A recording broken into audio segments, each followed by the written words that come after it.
ఈ special dish అయితే మా కజిన్స్‌లో చాలామంది ఫేవరెట్. అండ్ మోర్ ఓవర్ ఇది నాకు తెలిసిన పీపుల్‌లో 10% పీపుల్ నాకు తెలుసంటే 2-3% పీపుల్ వాళ్ళకే ఈ డిష్ అనేది తెలుస్తుంది. ఈరోజు వన్ ఆఫ్ మై ఫేవరెట్ రెసిపీని మీకు షేర్ చేసుకుంటున్నాను.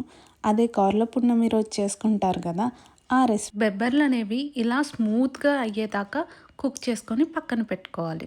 అలాగే ఇంకొక పక్కన పెసరపప్పు తీసుకొని ఇలా పప్పులాగా చేసేయాలి. పెసరపప్పు ఇంకా వాటర్ 2 కలిపి కుక్కర్‌లో పెట్టేస్తే ఇది పప్పులాగా ఇలా కన్వర్ట్ అయిపోతుంది. ఈ పప్పు రెడీ అయింది కదా! పక్కన పెట్టుకొని బెల్లము ఇంకా వాటర్ 2 కలిపి హీట్ చేసేసుకోండి.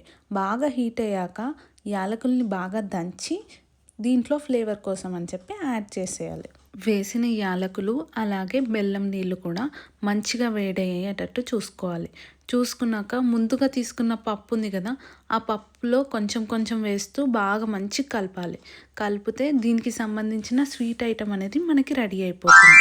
నెక్స్ట్ వచ్చేసి మనము దీంతో పాటే సద్దల పిండి ఉంటుంది కదా! అది తీసి పక్కన పెట్టుకొని దాంట్లో లైట్‌గా సాల్ట్ అలాగే బెబ్బర్లు ఉన్నాయి కదా! ముందే బాయిల్ చేసి అవి ఎక్కువగా యాడ్ చేసేసుకోండి.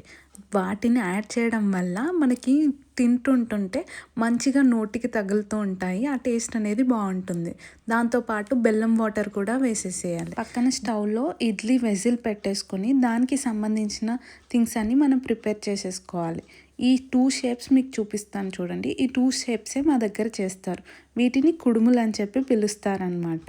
సో ఈ 2 షేప్స్లో మీకు చూపిస్తుంటే బెబ్బర్లు అనేవి బాగా మంచిగా కనిపిస్తున్నాయి. ఆ బెబ్బర్లే మనకి నోటికి తగులుతాయి. ఇలా మొత్తం సార్టెడ్ చేసేసుకొని 2 లేయర్స్ కింద పెట్టేసుకొని ఇలా పెట్టుకున్నాం మేము. సో వేడి వేడి కుడుములు అనేవి రెడీ అయిపోతున్నాయి. ఇలా వేడి వేడి కుడుముల్ని తీసుకొని ఫస్ట్ డైరెక్ట్గా తినకూడదు. దీనికంటూ ఒక ప్రాసెస్ ఉంటుంది. అవునండి, ఆ పండగకి స్పెషలే ఈ ప్రాసెస్ అనమాట. యెస్, కుడుములు అయితే అయిపోయాయి కదా! ఇప్పుడు ఈ కుడుముల్ని అలానే ఉంచేసి రిమైనింగ్ ప్రాసెస్ చూడండి. వెళ్ళేసి బయటికెళ్ళి ఇలా ముగ్గు వేసుకోవాలి. ఒకటేమో నార్మల్ ముగ్గు, ఇంకొకటేమో మనిషి బొమ్మ ఉండేటట్టు ఒక ముగ్గు వేసుకోవాలి.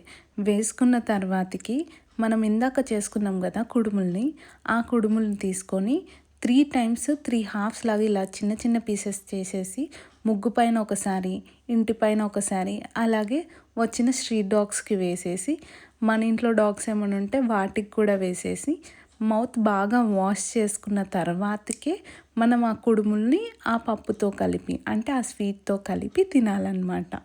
సో ఇది ఈరోజు special and my favourite dish మీతో షేర్ చేసుకుంటున్నాను. అక్కడున్న బుల్లి లైక్ బటన్ని క్లిక్ చేస్తూ అలాగే సబ్స్క్రైబ్ బటన్ని క్లిక్ చేశారంటే మా వీడియోస్ అన్నీ మీకు వచ్చేస్తాయి. ఇట్లు మీకు ఇది అయ్యి బాయ్ బాయ్.